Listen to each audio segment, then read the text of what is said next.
भारत अभियान चला, चल रे चला, हो चल रे चला, स्वच्छ भारत अभियान चला, सबके स्वास्थ्य का कर ध्यान चला, चल रे चला, हाँ चल रे चला, स्वच्छ भारत अभियान चला। स्वच्छ भारत का इरादा कर लिया हमने, देश से अपने ये वादा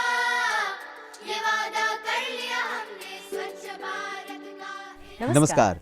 स्वागत है आप सभी का कार्यक्रम स्वच्छ भारत में। इस कार्यक्रम में मैं हूं तपस्या और मेरे साथ हैं देवेंद्र। कैसे हैं देवेंद्र आप? मैं ठीक हूँ तपस्या, और आप कैसी हैं? मैं बहुत अच्छी हूं और आशा यही करते हैं कि आप सब भी बहुत अच्छे से होंगे। क्यों दर्शकों, हम पूरे भारत में भ्रमण करते हैं अपने कार्यक्रम के अंतर्गत और जानने का प्रयास करते हैं देवेंद्र कि हमारे जो दर्शक हैं, जो ग्रामवासी हैं, वो अपने क्षेत्र में साफ सफाई को लेकर कितना काम कर रहे हैं। क्योंकि साफ सफाई का संबंध सीधे सीधे स्वास्थ्य से है। बिल्कुल। तो जो आपने पूछा कि आप कैसे हैं, तो इसका संबंध सीधी तरह से सफाई से है। बिल्कुल सही बात है। और साथ में हम जब कहते हैं कि खुले में शौच की जो समस्या है, सबसे ज़्यादा बीमारियां उसी की वजह से होती हैं, तो ये हमें समझना होगा कि सबसे पहले तो इसे पूरी तरह ख़त्म करना है।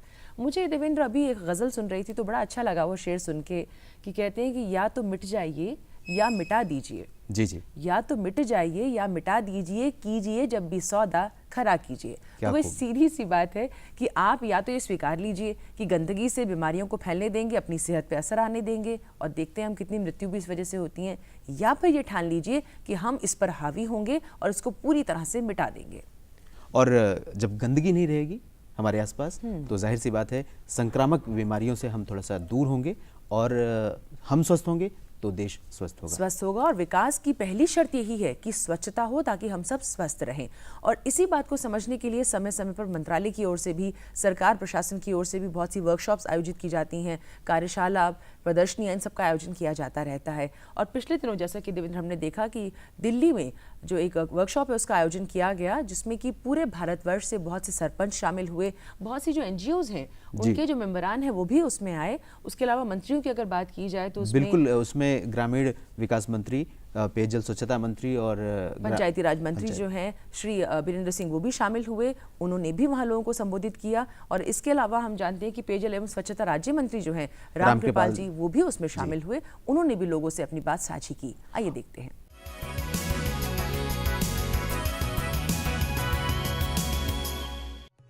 स्वच्छ भारत अभियान के तहत ग्रामीण क्षेत्रों में ठोस एवं तरल अपशिष्ट प्रबंधन पर खास ध्यान दिया जा रहा है। पिछले दिनों देश की राजधानी दिल्ली में इसी विषय पर एक कार्यशाला का आयोजन किया गया। इस कार्यशाला में अलग अलग हिस्सों से आए स्वच्छता विशेषज्ञों ने हिस्सा लिया। कार्यक्रम में भारत में विश्व बैंक की प्रतिनिधि स्मिता मिश्रा ने इस तरह के पहल को संपूर्ण स्वच्छता के लक्ष्य को हासिल करने की ओर अहम बताया। The Honourable Ministers have kindly agreed to launch 3 books and a mobile app on this occasion. The first book is a source book on solid and liquid waste management in rural areas. The second book is a handbook on technological options for solid liquid waste management in rural areas. And third is a mobile app and an e-catalogue for designing individual household toilets. स्वच्छता एवं पेयजल राज्य मंत्री रामकृपाल यादव ने कहा कि स्वच्छ भारत अभियान में खासकर ग्रामीण क्षेत्रों में अपशिष्ट प्रबंधन पर खास तौर से ध्यान दिया जा रहा है। स्वच्छ भारत मिशन के कार्यक्रम के तहत ठोस और तरल अपशिष्ट प्रबंधन मुख्य क्षेत्रों में से एक है। इसे प्रत्येक ग्राम पंचायत में परियोजना मूड में शुरू किया जा सकता है, जिसके लिए SBM दिशा निर्देशों के तहत वित्तीय सहायता उपलब्ध कराई गई है। मैं इस बात को मानता हूं कि कुछ बड़े गांवों में मिशन के तहत दी गई राशि जो वित्तीय सहायता के रूप में हम देते हैं वो निश्चित तौर पर अपर्याप्त प्रतीत हो सकती है। इसका समाधान करने के लिए राज्य CSR जैसे निधियन के अन्य स्रोतों को अपना सकते हैं। केंद्रीय स्वच्छता एवं पेयजल मंत्री बीरेंद्र सिंह ने इस दिशा में ग्रामीण स्तर पर सामूहिक रूप से सोच में बदलाव को अहम बताया। इस अवसर पर स्मारिका का विमोचन भी किया गया।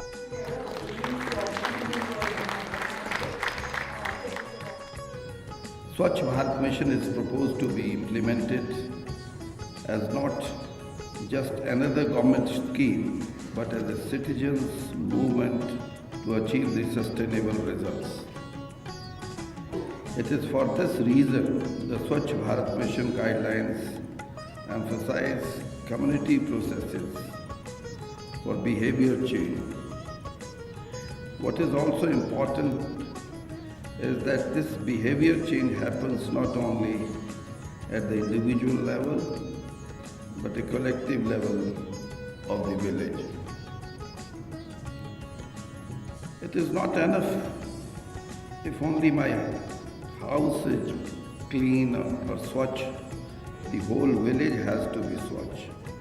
Only then we can enjoy the benefits of cleanliness in the form of better health and certainly greater socio-economic productivity. Cleanliness, therefore, friends, is a public good and not a private good. This is most obvious in respect of solid and liquid waste management.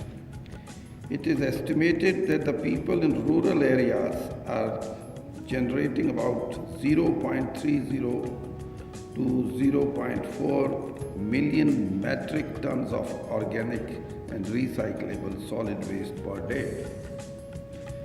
Around 88% of the total disease burden is due to lack of clean water, sanitation and improper solid waste management. इस तरह के कार्यक्रम ग्रामीण क्षेत्रों की दशा और दिशा बदलने में अहम साबित हो सकते हैं।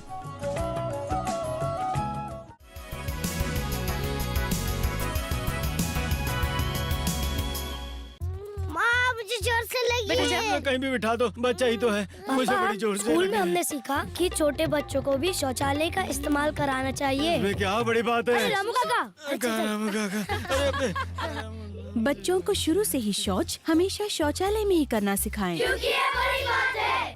स्वच्छ भारत मिशन, एक कदम स्वच्छता की ओर।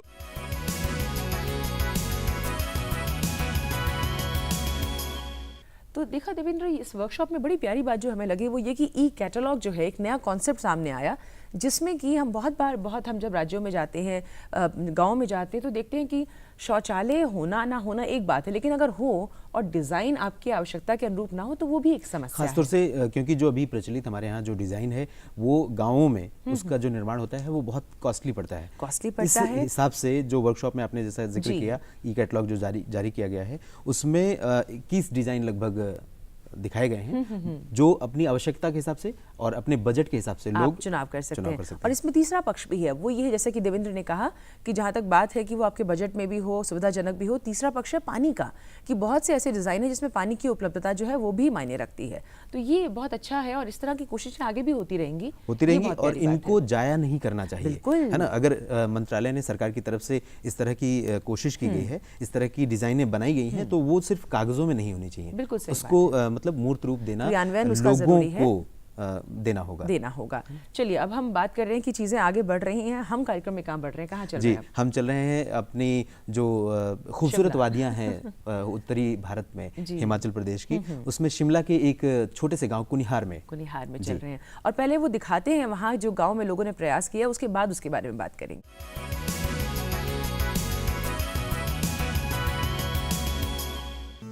हिमाचल प्रदेश की राजधानी शिमला से लगभग 42 किलोमीटर की दूरी पर स्थित है एक सुंदर सा गांव कुनिहार। यहां पर पहुंचने के लिए शिमला और सोलन से लगभग एक बराबर समय लगता है। यहां से चारों ओर का नजारा मन को मोह लेता है। पहली नजर से देखने पर लगता है कि मानो हम किसी मैदानी क्षेत्र में आ गए हैं।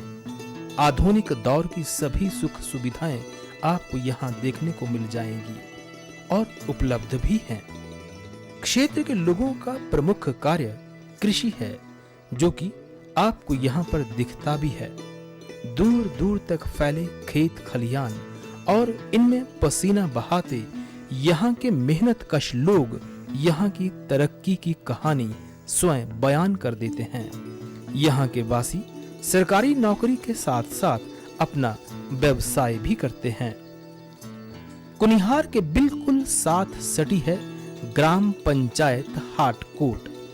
पहली ही नजर में आपको ये किसी आधुनिक नगर का छोटा सा कस्बा प्रतीत होता है, क्योंकि बच्चे, बूढ़े, जवान, स्त्री, पुरुष अपने गांव की साफ सफाई की जिम्मेदारी को अच्छी तरह समझते हैं। जब आप इस हाटकोट गांव के अंदर छोटी छोटी संकरी गलियों में कैमरे की नजर के साथ साथ खुली आंखों से देखते हैं तो आपको सब कुछ सुव्यवस्थित दिखता है। एकदम साफ सड़कें, गलियां, नालियां, शौचालय, कहीं कोई गंदगी का निशान नहीं। हमने अपने कैमरे से इस हाटकोट पंचायत में गंदगी को ढूंढने का प्रयास किया कि कहीं तो कोई नाली कूड़े से बंद हो, सड़क पर कूड़ा फैला हो, या फिर यहाँ के निवासी अपने घर का कूड़ा खुले में डाल रहे हों, या फिर कोई बच्चा ही खुले में शौच कर रहा हो। कहीं ऐसा नहीं मिला। हमें मिला तो साफ गलियां, साफ नालियां, सब कुछ एकदम पक्की या फिर टाइलें लगी हुई। इस गांव की नालियों को इस तरह से बनाया गया है कि घर के पानी के साथ साथ बारिश का पानी इन नालियों में नहीं रुकता। पूरी हाटकोट पंचायत सीवरेज सिस्टम से जुड़ी हुई है। जगह जगह पर इस सीवरेज सिस्टम के चैम्बर आपको यहाँ पर दिखते हैं। हाटकोट पंचायत की गृहिणियां अपने घर के आगे इस साफ सुथरे माहौल में धूप सेंकती या फिर अपना दूसरा काम निपटाते हुए मिल जाएंगी। जैसे जैसे आगे बढ़ते हैं, आपको चारों ओर दीवारों पर स्वच्छता को लेकर अनेक स्लोगन पढ़ने को मिलते हैं, जिन्हें पढ़कर वाकई दिल खुश हो जाता है। इन स्लोगन से क्षेत्रवासियों के साथ साथ बाहरी व्यक्तियों पर भी असर देखने को मिला है, खासकर युवा पीढ़ी पर। हम पहुंचे यहाँ की राजकीय वरिष्ठ माध्यमिक पाठशाला में। हमने पहले स्कूल की साफ सफाई का निरीक्षण किया। हमने यहाँ पर लड़के और लड़कियों के लिए अलग अलग शौचालय देखे, एकदम साफ। बच्चों को शौच उपरांत साबुन से हाथ धोते हुए देखा। वो सब चीजें जो स्वच्छ वातावरण के लिए जरूरी होती है, यहाँ पर है। सबसे बड़ी बात, जब माहौल वातावरण साफ स्वच्छ हो तो पढ़ाई करने में भी आनंद आता है, और साफ वातावरण में पढ़ने का तो आनंद ही कुछ और होता है। फिर चाहे आप बेंच पर बैठकर पढ़ें या फिर इन बच्चों की तरह टाट पट्टी पर। सबसे बड़ी बात जो हमारे दिल को छू गई वो थी बच्चों की हॉबी के बारे में जानना। बच्चों के लिए यहाँ पर शौचालय की सुविधाएं हैं। लड़कियों के लिए अलग से शौचालय हैं, लड़कों के लिए अलग से शौचालय बनाए गए हैं। सफाई के बारे में, स्वच्छता के बारे में जानकारी दी जाती है। मॉर्निंग असेंबली में बताया जाता है, उन्हें स्वच्छता के बारे में जागरूक किया जाता है। डोर टू डोर कूड़ा इकट्ठा करने के लिए जगह जगह पर कूड़ा पात्र रखे गए हैं, और इस सब कूड़े को इकट्ठा करने के लिए पंचायत ने 6 सफाई कर्मचारी भी अपने यहाँ पर तैनात कर रखे हैं, जो कि कूड़े कचरे को इकट्ठा करके एक ट्रैक्टर ट्रॉली में लोड करते हैं व इसके बाद प्रॉपर स्थान पर इसको ढककर, जलाकर, ट्रीट करके खाद बनाकर खेतों के लिए उपलब्ध कराते हैं। सफाई में विशेषकर जो कुनिहार और इसके हाटकोट क्षेत्र में हमारी गंदगी थी, उसके लिए मुख्यतः तो हमारा ये कि भारतवर्ष में ही हमारी पहली पंचायत है जिसमें सीवरेज सिस्टम है। हमारे टोटल 493 यहाँ परिवार है। 493 के 93 परिवार हमने जो है सीवरेज सिस्टम से जोड़ दी हैं। सड़क के दोनों साइड, मेन सड़क और बाजार के दोनों साइड नालियों का निर्माण किया गया है। टोटल पानी एक जगह पे हम इसको डालते हैं, और जहाँ जिस पॉइंट पे ये पानी जा रहा है वहाँ भी हमने अब इमीडिएट विद 2-3 मंथ हम वहाँ पे एक बड़ा टैंक बना रहे हैं। उस पानी को हम दोबारा रिचार्ज करके खेतों के लिए देंगे। बात चाहे घरों की, नालियों की हो या फिर स्कूल, खेत खलियानों की, और तो और जब आप बस स्टैंड पहुँचते हो तो आपका स्वागत टाइलें लगे हुए बस स्टैंड पर बस इंतजार कर रहे हो तो बरबस ही वाह शब्द निकलता है।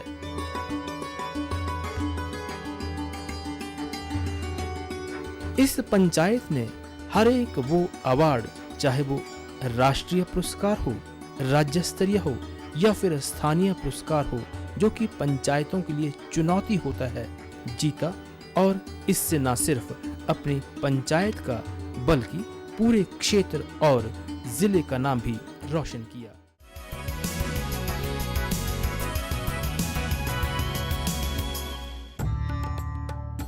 आधा मिनट आपके चाहने वालों के साथ आपको दिन भर की खुशी देता है। आधा मिनट आपके पसंदीदा गाने का आपको पूरे हफ्ते की ऊर्जा देता है। आधा मिनट क्रिकेट के मैदान पर आपकी पसंदीदा टीम को चैंपियन बना सकता है। और आधा मिनट खाने से पहले साबुन से हाथ धोना आपकी और आपके चाहने वालों की जान बचा सकता है, क्योंकि साबुन से हाथ धोने से डायरिया से बचाव होता है। हम साथ मिलकर डायरिया पर विजय पा सकते हैं। ये हमारे हाथ में है। स्वच्छ भारत मिशन, एक कदम स्वच्छता की ओर।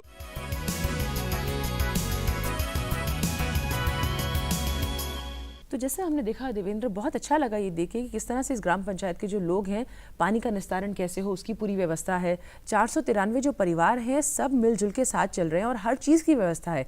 बच्चे तक जो है खुले में शौच के लिए नहीं जाते हैं। स्कूलों में, विद्यालयों में बच्चों को सिखाया जा रहा है शुरू से कि स्वच्छता कैसे रखनी है। और ये बहुत प्यारी बात है कि बच्चे इस बात को समझ रहे हैं कि खुले में शौच के लिए नहीं जाना है, कूड़ा जो है यहाँ वहाँ नहीं फेंकना है। महिलाएं भी इस बात को समझ रही हैं, नहीं देवेंद्र? बिल्कुल। और मुझे लगता है कि ये अपने आप में सभी ग्राम पंचायतों के लिए एक प्रेरणा का विषय हो सकता है। बिल्कुल, ये बहुत अच्छी बात आप कह रहे हैं, क्योंकि उन्होंने कहा कि हम आगे भी ये प्रयास जारी रखेंगे, नई तकनीक लेकर आएंगे।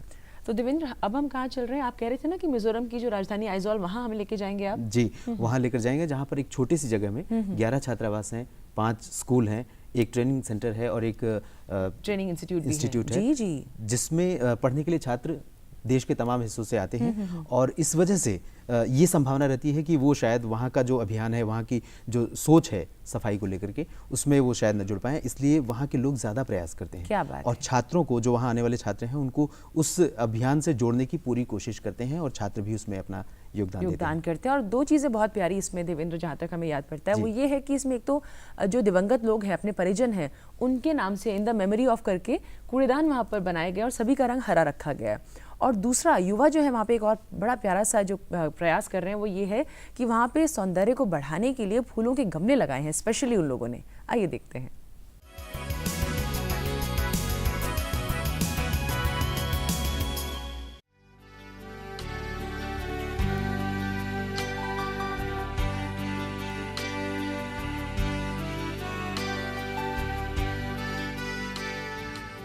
आज हम आइजोल के मिशन वेंगथलान क्षेत्र में चल रहे स्वच्छता अभियान का जायजा लेंगे। साल 2010 में लोकल काउंसिल ने इस क्षेत्र की स्वच्छता और सौंदर्यीकरण के लिए एक समिति बनाई थी। इस समिति ने संबंधित क्षेत्रों में सफाई और सुंदरता के लिए स्वच्छता प्रतियोगिता शुरू की।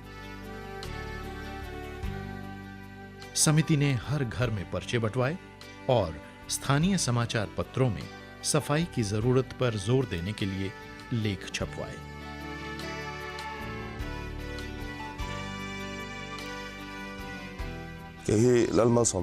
मैं मिशन वेंगथलान के लोकल काउंसिल का सदस्य हूं। हमने आइजोल में अपने क्षेत्र को साफ सुथरा बनाने के लिए पूरा प्रयास किया है।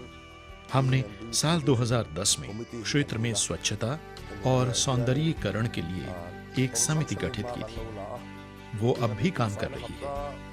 इस समिति ने लोगों को जागरूक करने के लिए स्वच्छता प्रतियोगिता शुरू की थी। हमारा क्षेत्र आइजोल के सेंटर में नहीं है, लेकिन तब भी हमारे क्षेत्र में 11 छात्रावास, 5 स्कूल, एक ट्रेनिंग कॉलेज और एक ट्रेनिंग सेंटर है। हमारे क्षेत्र में बहुत बड़ी संख्या में छात्र आते हैं। वो सभी यहाँ के स्थायी निवासी नहीं हैं। इसलिए हमने अपने स्वच्छता अभियान में छात्रों को जोड़ा है और उन्होंने स्थानीय लोगों के साथ मिलकर सफाई में पूरा योगदान दिया है।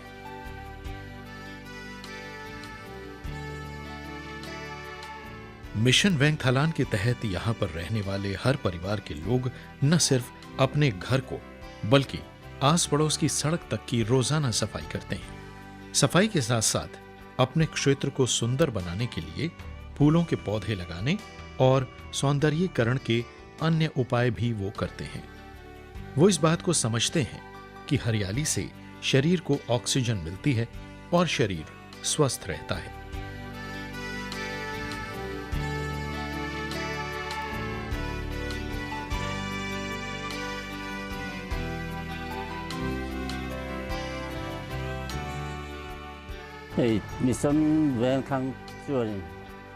मिशन वेंगथलान के तहत हम रोज घर और आसपास की सड़क साफ करते हैं। हमारे यहाँ हर हफ्ते में 3 बार कूड़ा उठाने वाले ट्रक नियम से आते हैं।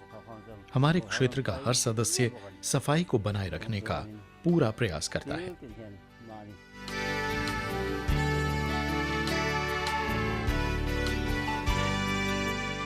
लोकल काउंसिल ने फुटपाथ पर कूड़े के निपटान के लिए कूड़ेदान लगा रखे हैं। ये कूड़ेदान स्थानीय लोगों ने अपने उन परिजनों की याद में लगाए हैं जो इस दुनिया में नहीं है। ये कूड़ेदान हरे रंग से पेंट किए गए ताकि ये सभी एक रूप में दिखें और आंखों को भी अच्छे लगें। हमने स्वच्छ वातावरण बनाने के लिए कई कदम उठाए हैं। हमने सड़कों और फुटपाथों के आसपास जन सहयोग से कूड़ेदान लगाए हैं।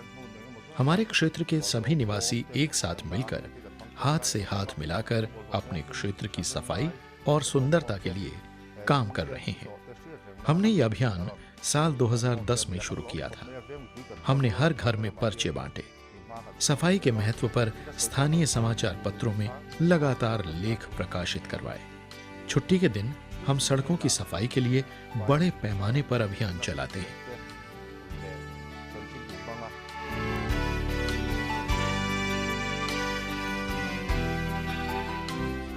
सामाजिक स्वच्छता के लिए लोगों की सोच में बदलाव लाने के प्रयास करने होंगे।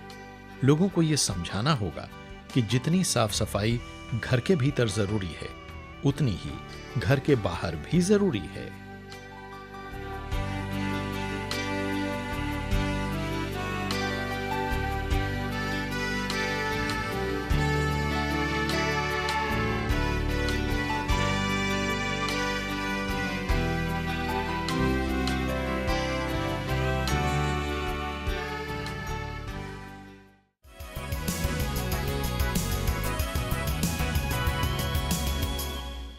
प्रियंका भारती? हाँ। ए शारदा, विमल, हरिया, सब इधर आओ। ये प्रियंका, बहुत नाम है इनका। अपनी इज्जत और स्वच्छता की खातिर अपने लगन के दूसरे दिन ससुराल छोड़ने की हिम्मत दिखाई और अपने मर्द से शौचालय बनवाने की मांग की। सुना उसने? जब सोच और इरादा नेक हो तो सब सुनते हैं, जैसे इसके मर्द ने सुना। स्वच्छ भारत मिशन, एक कदम स्वच्छता की ओर। आप भी अपने घर में शौचालय बनवाएं और इस्तेमाल करें। जहाँ सोच वहाँ शौचालय।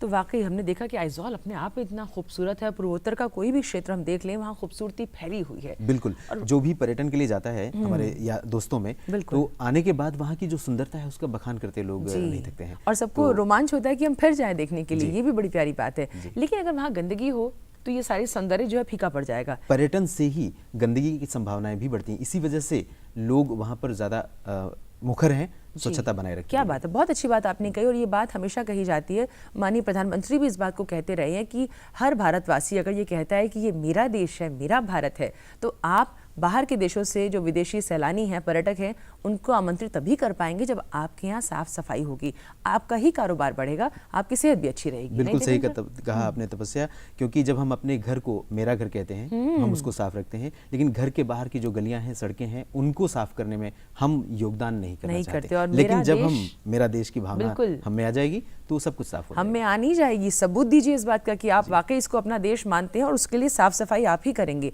और सबसे बड़ी बात, गंदगी नहीं फैलाएंगे, ये पहले सुनिश्चित कर लीजिए।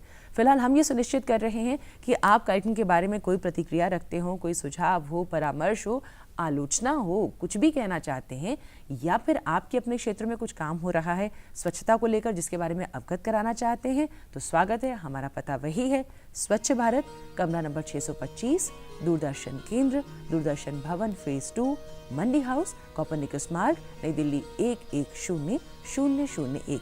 हमारा ईमेल एड्रेस है sb@ddkdelhi.org.in।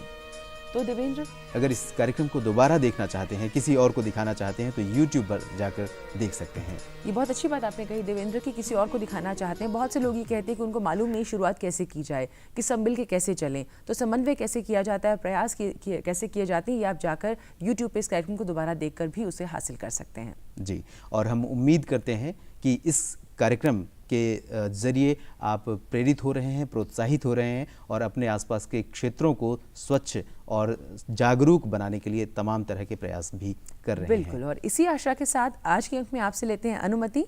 नमस्कार। नमस्कार।